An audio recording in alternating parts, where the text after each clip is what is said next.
Hello guys, नमस्कार, जय हिंद। स्वागत है आपका मेरे YouTube channel Saurabhi education hub में।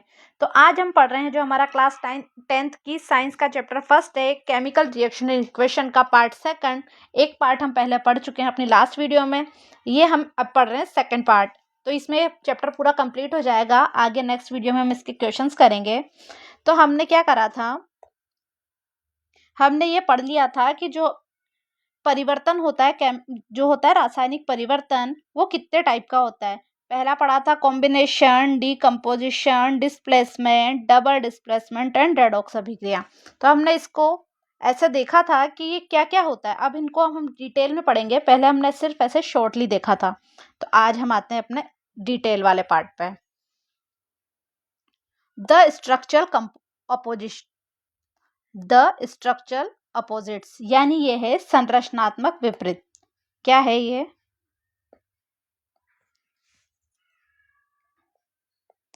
संरचनात्मक, ये मतलब जैसे बनता है तब उल्टा होता है, विपरीत।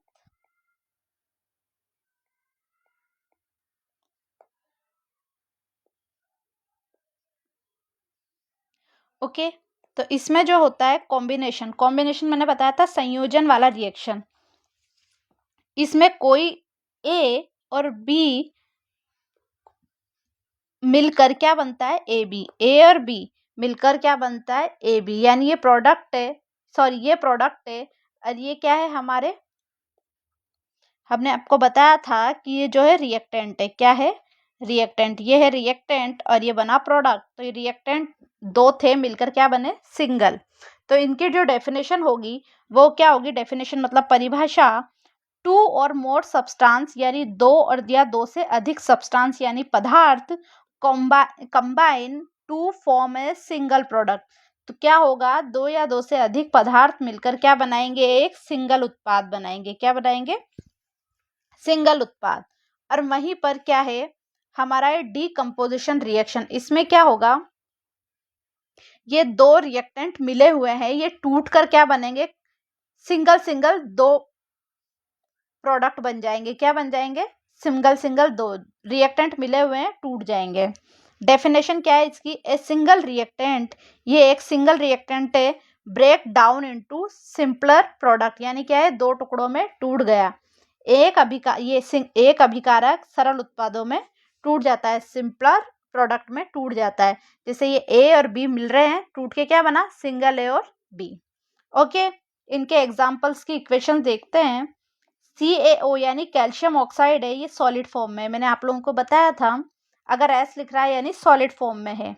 ये जल के साथ यानी H2O के साथ ऐड होकर क्या बना रहा है हमारा, CaOH ऑल ट्वाइस। ये क्या है, जलीय घोल है। क्या है ये? जलीय घोल है।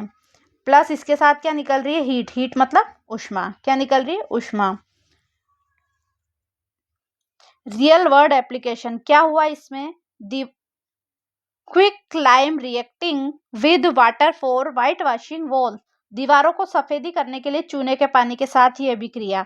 ये तो अपन ने पढ़ा रिएक्शन की फॉर्म में, और इसको सिर्फ हिंदी में अगर जैसे बोलेंगे तो क्या हुआ, दीवारों को सफेदी करने के लिए चूने के पानी के साथ क्रिया हुई। चूने की पानी के साथ क्रिया हुई। ये चूना है और ये पानी है, दोनों क्रिया करके ये बना है। ओके, इधर आते हैं हम अपने डीकम्पोजिशन रिएक्शन में। इसमें क्या हुआ, फेरस सल्फेट है, तो ये सिंगल है फेरस सल्फेट। ये गर्मी, इसको ऊष्मा दी गई, रिक्वायर हीट, हीट की आवश्यकता थी और इसमें तो हमारे पास हीट प्राप्त हुई है। इसमें हमने गर्म करा तो क्या हुआ, ये तीन टुकड़ों में टूट गया। Fe2O3, SO2 और SO3, ये सॉलिड है या ये दोनों गैस में है। इनको क्या करेंगे, रियल वर्ल्ड एप्लीकेशन अगर जनरल भाषा में बोलेंगे तो ये जो FeSO4 होता है वो हरा फेरस सल्फेट होता है। कौन सा? हरा। लिख दूं,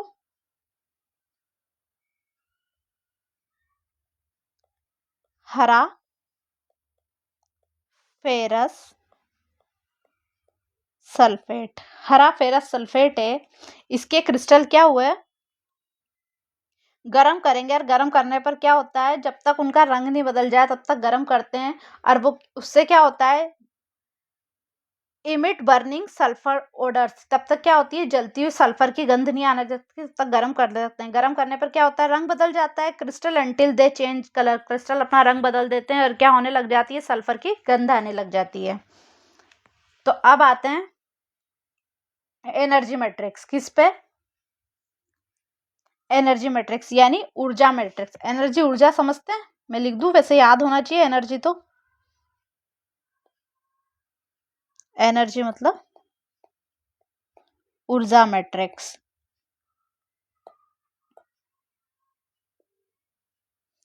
अब क्या करेंगे, एक्सोथर्मिक, एक्सोथर्मिक का मतलब होता है हमारा ऊष्माक्षेपी। क्या होता है, ऊष्माक्षेपी। अब ऊष्माक्षेपी अभिक्रिया क्या होती है, और ये एंडोथर्मिक होता है। क्या होता है ये, एक्सप्लेन करूंगी मैं अभी आपको। ऊष्माशोषी, हिंदी में लिख रही हूँ, फिर मैं अभी आपको एक्सप्लेन भी करूंगी। यह है ऊष्माशोषी और यह है ऊष्माक्षेपी। ओके, पहले मैं एक्सप्लेन करती हूँ। एक्सोटर्मिक, एक्सोटर्मिक थर्मिक क्या होता है, concept, heat is released along with the formation of product. क्या होती है, जो हीट यानी ऊष्मा उत्सर्जित होती है, कब, जब प्रोडक्ट बनता है, उत्पाद के निर्माण होता है ना जब, जैसे, तब क्या होती है, ऊष्मा भी उत्सर्जित होती है। एवरीडे एग्जाम्पल, रोजमर्रा का उदाहरण में क्या है, रेस्पिरेशन यानी हमारी श्वसन। श्वसन के टाइम क्या होता है, glucose combine with oxygen to provide energy. Glucose oxygen के साथ मिलकर क्या करता है, ऊर्जा प्रदान करता है। इसकी इक्वेशन है C6H12O6। ये क्या है, हमारा ग्लूकोज का फॉर्मूला क्या है, ये C6H12O6 लिख भी दीजिए इसे। ये क्या है, ग्लूकोज का फॉर्मूला, ये हमारा है ग्लूकोज का फॉर्मूला। इसकी क्रिया क्या करी, ऑक्सीजन से करेंगे, ऑक्सीजन जलीय घोल में है, तो क्या बनेगा, कार्बन डाइऑक्साइड, जल और एनर्जी, हमें क्या मिलेगी, ऊर्जा मिलेगी। तो इसमें क्या हो रहा है, एनर्जी निकल रही है। क्या हो रही है, एनर्जी निकल रही है, इसमें हमें एक्स्ट्रा एनर्जी देनी नहीं पड़ रही। सब क्या हो रहा है, ग्लूकोज ऑक्सीजन से क्रिया कर रहा है, और जब हमारा प्रोडक्ट बन रहा है तब क्या बन रही है, एनर्जी। तो इसमें ऊष्माक्षेपी में ऊर्जा क्या होगी, बाहर निकलेगी। क्या निकलेगी, ऊर्जा बाहर निकलेगी, इसमें हमें एक्स्ट्रा ऊर्जा नहीं देनी पड़ेगी। इससे अपोजिट है एंडोथर्मिक। अब एंडोथर्मिक रिएक्शन को हिंदी में बोलते हैं ऊष्माशोषी। अब शोषी से ही हम समझ लेंगे कि इसको अंदर हमें ऊर्जा देनी पड़ेगी, कॉन्सेप्ट। यानी इसकी अवधारणा है, energy is observed to break down the reactant. यानी अभिकारकों को तोड़ने के लिए, अभिकारकों को तोड़ने के लिए ऑब्जर्व करवाई दी जाएगी क्या, ऊर्जा। अब्सॉर्बेड यानी अवशोषित।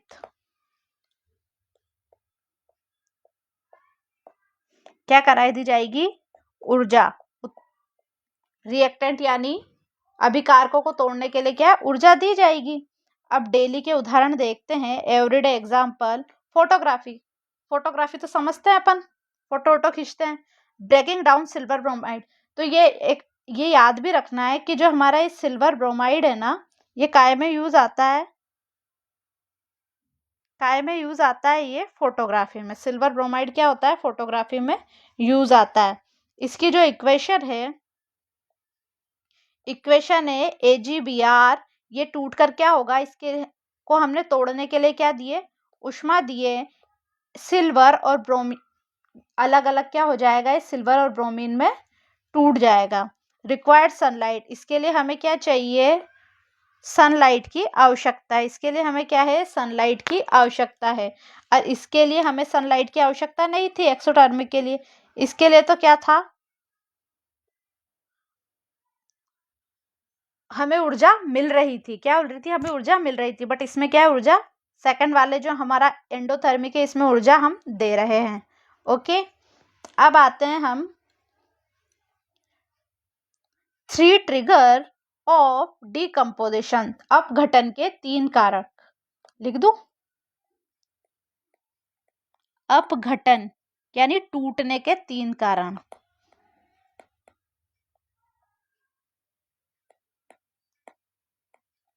तीन कारक। ओके। थर्मल, थर्मल यानी हीट, इलेक्ट्रिकल यानी इलेक्ट्रिसिटी, और फोटोथिट यानी लाइट। फोटोलिटिकल है, फोटोलिटिकल यानी हमें लाइट से, सूर्य के प्रकाश से। तो थर्मल यानी गर्मी। अब क्या हुआ, ये CaCO3 इसको गर्म किया गया, क्या करा, ऊष्मा दी गई, तो क्या हुआ गर्म करने पर CaO और CO2, ये सॉलिड एयर CO2 गैस में टूट गया। अब ये क्या हुआ, इसका कॉन्टेक्स्ट है हीटिंग लाइमस्टोन। लाइमस्टोन यानी होता है चूना पत्थर। क्या होता है लाइमस्टोन, मतलब चूना पत्थर। क्या हुआ हमारे यहाँ पर, हमने चूने पत्थर को गर्म करने के बाद क्या करा, सीमेंट मैन्युफैक्चर, क्या कर लिया हमने, सीमेंट बना लिया। लाइमस्टोन चूना पत्थर को करके क्विक लाइम, जो हमने त्वरित चूना बना लिया, किस चीज के लिए, सीमेंट मैन्युफैक्चरिंग यानी सीमेंट के निर्माण करने के लिए। इलेक्ट्रिकल यानी विद्युत, इलेक्ट्रिसिटी यानी विद्युत। ये हमने क्या करा, जो जल है हमारा, इसमें क्या करी, ओवर इलेक्ट्रिसिटी डाली, इसको इलेक्ट्रिकल, ये ऐसा एक तरह से बीकर होता है, इसमें ग्रेफाइट की छड़ें होती है, बैटरी से ऐड करते हैं। ओवर इलेक्ट्रिसिटी यानी विद्युत के माध्यम से क्या करा, हाइड्रोजन अलग कर ली और अपनी ऑक्सीजन अलग कर ली। इसका कॉन्टेक्स्ट क्या है, evolving double the volume of hydrogen compare to oxygen. Oxygen की तुलना में, देखिए इस ऑक्सीजन की तुलना में जो हमारे हाइड्रोजन है वो दुगनी मात्रा में प्राप्त हुई है। क्यों करा हमने ये कॉन्टेक्स्ट, यानी यहाँ क्यों किया, हमें सीमेंट मैन्युफैक्चरिंग करने के लिए क्या चाहिए था, त्वरित चूना तैयार करना था, इसलिए हमने ऐसा करा, रीजन है ये इसका। और ये क्यों करा, हमने देखा हाइड्रोजन दुगनी है किसके कंपैरिजन में, ऑक्सीजन के कंपैरिजन में। अब हम देख रहे हैं सूर्य के प्रकाश में क्या हुआ, AgCl यानी सिल्वर क्लोराइड को सूर्य की रोशनी में रख दिया। ये बाउल है ना, इसमें AgCl है, तो क्या हुआ, Ag और Cl2 यानी क्लोराइड अलग हो गया, सिल्वर अलग हो गया। क्यों हुआ ये, white silver chloride turn grey, जो ये सिल्वर क्लोराइड था ना, ये सफेद था, ये काय में बदल गया, ग्रे कलर में। Historically used in black and white photography, ये यूज किस लिए आता है, ब्लैक एंड व्हाइट फोटोग्राफी में किस लिए आता है इसका use, historical used in black and white photography. Okay. अब हम आते हैं द डिस्प्लेसमेंट ड्यू, यानी क्या है, विस्थापन की जोड़ी। डिस्प्लेसमेंट यानी विस्थापन, विस्थापन, ड्यू यानी जोड़ी। अब जो है सिंगल डिस्प्लेसमेंट यानी एकल विस्थापन। मैकेनिज्म, मैकेनिज्म को मीनिंग क्या होता है, तंत्र। मैकेनिज्म मतलब होता है जो हमारा होता है तंत्र। अब क्या करेंगे, सिंगल डिस्प्लेसमेंट, इसमें क्या होगा, a more reactive element displace a less reactive element from its compound. क्या होगा, इसका मतलब है अधिक क्रियाशील, मोर रिएक्टिव यानी अधिक क्रियाशील एलिमेंट यानी तत्व डिस्प्लेस कर देगा, विस्थापित कर देगा। लेस रिएक्टिव यानी जो कम रिएक्टिव, कम अभिक्रियाशील एलिमेंट होगा, फ्रॉम इट्स कंपाउंड से, उसके कंपाउंड से। जैसे ये जिंक है और ये CuSO4 है, तो अब क्या होगा, ये जिंक क्या करेगा, कॉपर को विस्थापित करेगा। एक यहाँ कॉपर है ना, कॉपर को हटा के क्या करेगा, जिंक SO4 बना लेगा। क्या बनेगा, ये जिंक क्या करेगा, तांबे को, कॉपर मतलब होता है तांबा, जिंक क्या करेगा, तांबे को विस्थापित कर देगा। जिंक की क्रिया SO4 से हो गई, तो क्या बचा, इधर कॉपर अलग बच जाएगा। अब आते हैं हम डबल डिस्प्लेसमेंट। क्या है ये, दोहरा विस्थापन। इसका मैकेनिज्म क्या है, इसका तंत्र क्या है, exchange of two ions between two reactant often producing an insoluble salt. यानी क्या है, दो अभिकारकों के बीच क्या होता है, दो आयनों के बीच क्या होगा, आयनों का आदान प्रदान होगा। क्या होगा, आयनों के आदान प्रदान। और अक्सर क्या होता है इसमें, क्या बनता है, अघुलनशील लवण। इनसोल्यूबल सॉल्ट को हिंदी में क्या कहते हैं, अघुलनशील लवण। अघुलनशील लवण, ठीक है। क्या बनता है इसमें, अधिकतर अघुलनशील लवण। तो इधर आए हम, Na2SO4 ये एक जलीय घोल में है, एक्विस में है। BaSO4 भी, BaCl2 सॉरी, ये भी जलीय घोल है। अब इसमें क्या, Na तो चल जाएगा Cl2 के पास, और ये Ba चल जाएगा SO4। ये अदला बदली होगी, क्या होगी, अदला बदली। पेन का कलर चेंज कर लूं, क्या हो गई,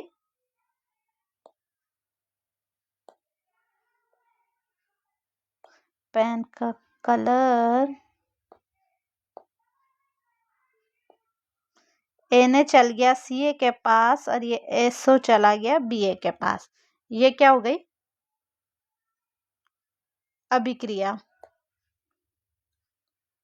तो देखिए Na2 टूट के क्या बना, NaCl, और ये BaSO4, वाइट बेरियम सल्फेट। ये जो BaSO4 है ये सॉलिड फॉर्म में, वो अवक्षेप। मैंने आपको एक लास्ट वीडियो में एक येलो वाला कुछ बताया था, देखिए मैं दिखाती हूँ आपको।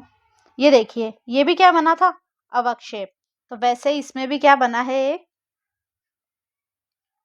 क्या बना इसमें भी एक अवक्षेप। ये क्या बना हमारा, अवक्षेप।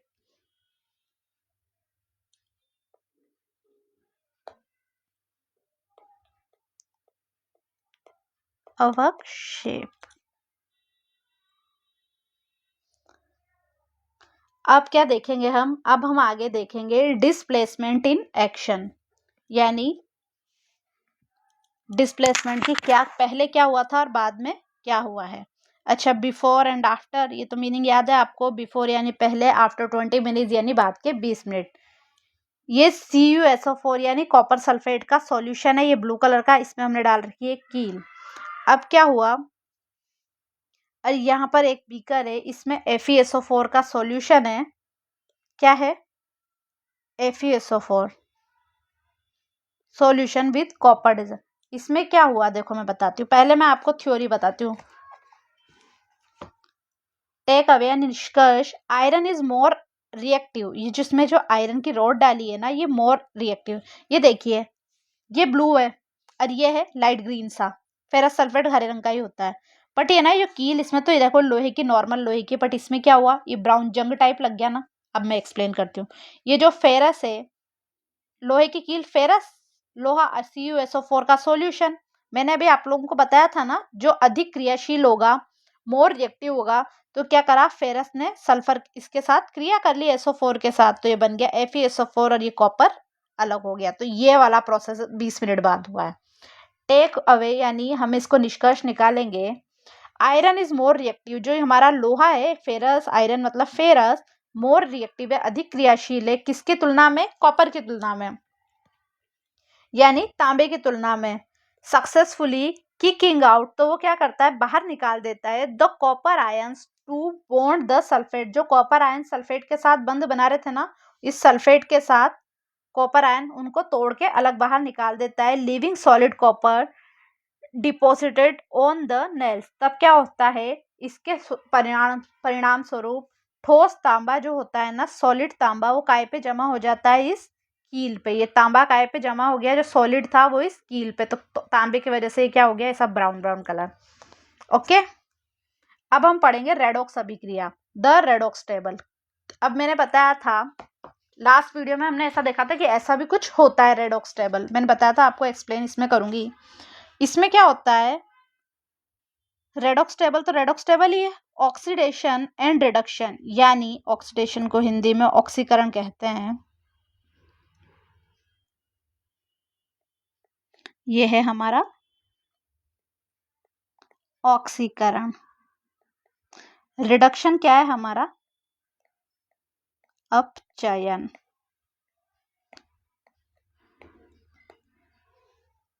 जब oxidation and reduction always happen together. जब ऑक्सीकरण अपचयन साथ में होते हैं तो वो अभिक्रिया कौन सी हो जाती है? रेडॉक्स अभिक्रिया। ऑक्सीडेशन, ऑक्सीकरण। Rule 1, gain of oxygen. Oxidation में क्या होता है? ऑक्सीकरण की प्राप्ति होती है, ऑक्सीजन की प्राप्ति होती है ऑक्सीडेशन में। और अब अगर ऑक्सीजन जुड़ेगा तो क्या कम हो जाएगा? हाइड्रोजन। ओके, ऑक्सीजन प्लस होगा तो हाइड्रोजन माइनस हो जाएगा। और रिडक्शन में क्या होगा? ऑक्सीजन की कमी हो जाएगी, यानी हमारा जो है ना, इसमें क्या हो जाएगी? अपचयन में ऑक्सीजन की कमी और हाइड्रोजन की अधिकता, gain of hydrogen. A reaction where one reactant gets oxidized while the other gets reduced is called an oxidation and reduction or redox reaction। इसका मीनिंग वही है, वह अभिक्रिया जिसमें एक अभिकारक क्या होता है? वन रिएक्टेंट क्या हो जाता है? ऑक्सीडाइज यानी ऑक्सीकृत हो जाता है, while जबकि द अदर गेट्स रिड्यूस्ड दूसरा हो जाता है, क्या हो जाता है? उसमें क्या हो जाती है? अपचयन हो जाता है। तो is called an oxidation reduction. तो वो क्या कहलाती है? ऑक्सीकरण अपचयन अभिक्रिया। और उसी अभिक्रिया को क्या कहते हैं? Redox reaction. इसको बहुत अच्छे से हाईलाइट कर लीजिए।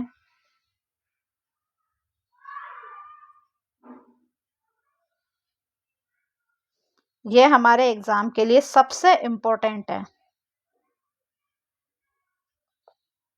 देखिए क्या है ये, रेड पेन से लिख देती हूँ, स्टार इंपॉर्टेंट। ये हमारे एग्जाम में बहुत पूछी जाती है। ओके, अब हम आते हैं ट्रैकिंग द रेडॉक्स फ्लो, यानी रेडॉक्स फ्लो को ट्रैक कैसे करेंगे। Reducing loss of oxygen. अपचयन में क्या होता है? ऑक्सीजन की हानि होती है। Copper oxide is reduced to copper, ये Cu है, यानी कॉपर ऑक्साइड, और ये H2 है, तो ये Cu सिंगल रह गया और ये H2 ने क्या करी?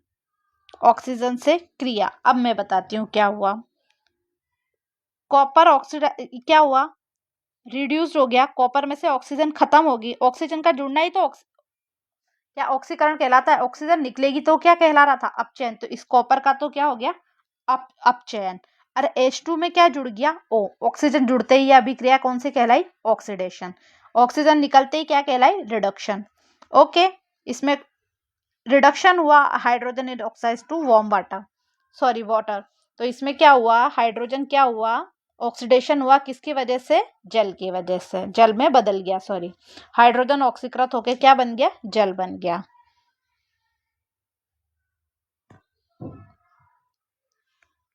अब है redox in the everyday word, यानी जो रेडॉक्स अभिक्रिया है उसके रोजमर्रा में उदाहरण। हमें कोरिजन, अब कोरिजन वर्ड को हम सब जानते हैं। कोरिजन मतलब होता है जंग। अब ये जंग युद्ध वाली जंग नहीं है, जंग वो लोहे पे जंग लगती है ना, वो। और रेंसिडिटी यानी बासी चीज नहीं हो जाती, बासी होना, ये क्या है? बासी होना। कोरिजन जंग, कॉन्सेप्ट यानी अवधारणा क्या है? Metal attacked by moisture, acid and oxygen. जो मेटल है ना, जो धातु होती है, वो क्या करती है? अटैक्ड बाय, अटैक होता है उस पर, यानी आक्रमण झेलती है किसका? मॉइस्चर यानी नमी का, एसिड यानी अम्ल का, और ऑक्सीजन यानी नमी, अम्ल और ऑक्सीजन द्वारा धातुओं पर होता है आक्रमण, मतलब वो उससे रिएक्ट होती है, एक अभिक्रिया होती है उसके थे। इसका इफेक्ट, इससे प्रभाव क्या पड़ते हैं? Reddish brown rusting of iron, लोहे पर क्या होता है? रेडिश ब्राउन यानी लाल भूरे रंग का जंग लग जाता है।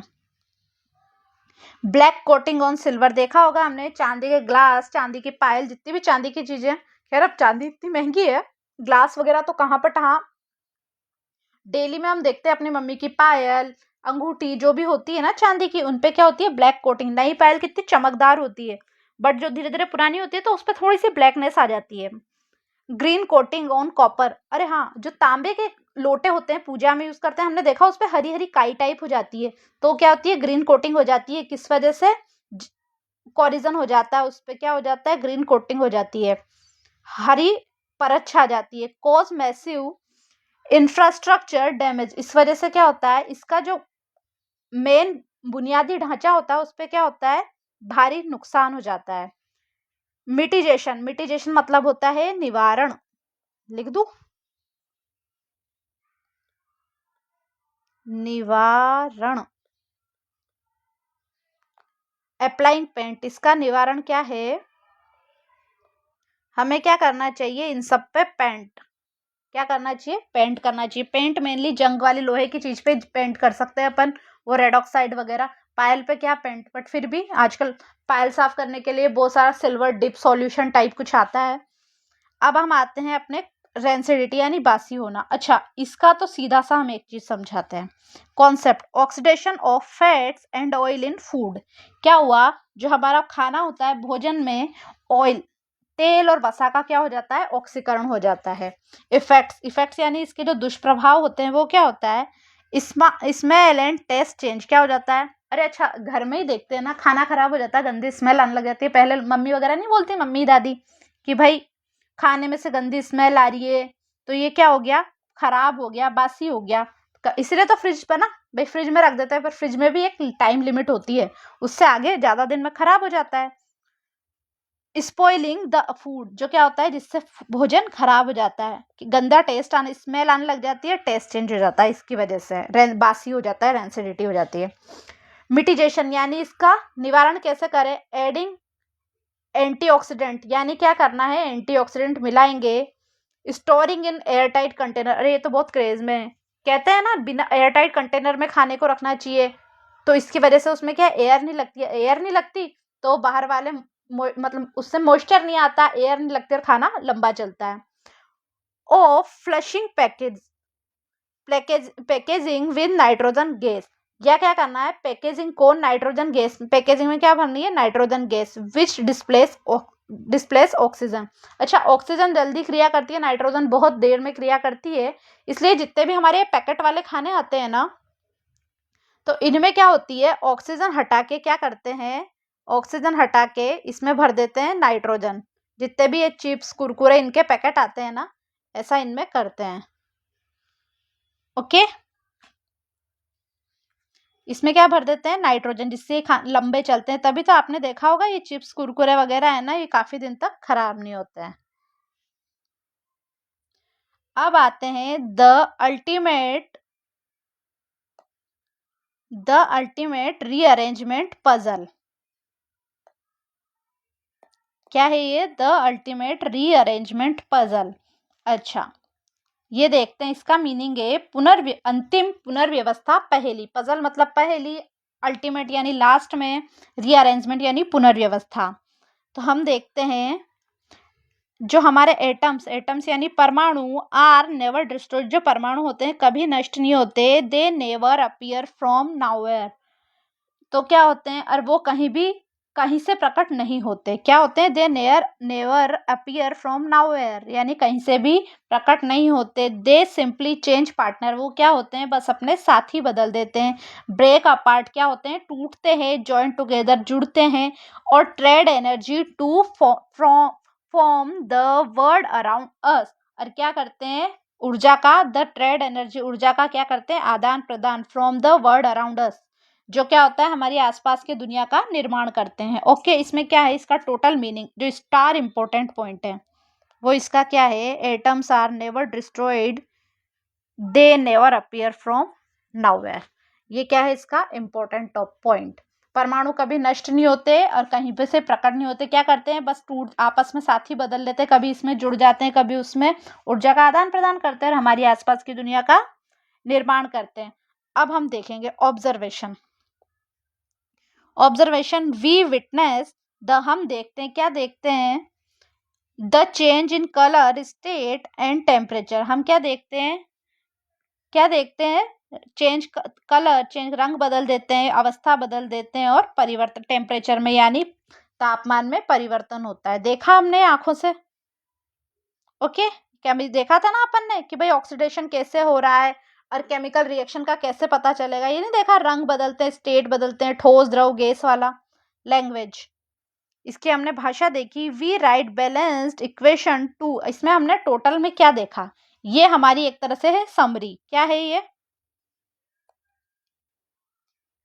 समरी, ये क्या है हमारी समरी। तो समरी में हमने इसमें क्या क्या देखा था। लैंग्वेज क्या देखते हैं हम, we write balanced equation to preserve the law of conservation, हमने द्रव्यमान संरक्षण का नियम को संतुलित करा था। हम संरक्षण के नियम को बनाए रखा था हमने कि दोनों तरफ क्या होना चाहिए, इक्वली होना चाहिए। इधर 3 है तो इधर 3 है। टैक्सोनॉमी वर्गीकरण पढ़ा था हमने, पढ़ा था ना, टैक्सोनॉमी यानी वर्गीकरण। We classify the rearrangement, combination, displacement, redox अभिक्रियाएं, ये पढ़ी थी। ये सब हमने इसमें पढ़ा था। अब इसका लास्ट है कोड, एक तरीके से ऐसे, chemistry is the master code to realities continuous physical transformation, यानी जो रसायन विज्ञान है, केमिस्ट्री यानी रसायन विज्ञान हुए वास्तविकता के निरंतर भौतिक परिवर्तन का मूल कोड है। ओके, ये हमारा चैप्टर यहाँ कंप्लीट होता है। इसके बाद हम इसके एक्सरसाइज के इस चैप्टर के क्वेश्चन करेंगे। क्वेश्चन की भी 2-3 वीडियो बनेगी, चैप्टर बड़ा है, क्लास भी 10th है, अंदर के क्वेश्चन भी लेने हैं हम लोगों को। तो तब तक आप हमारे चैनल को लाइक करें, सब्सक्राइब करें, हाँ कमेंट करें, अपने दोस्तों में शेयर करें। Bye bye.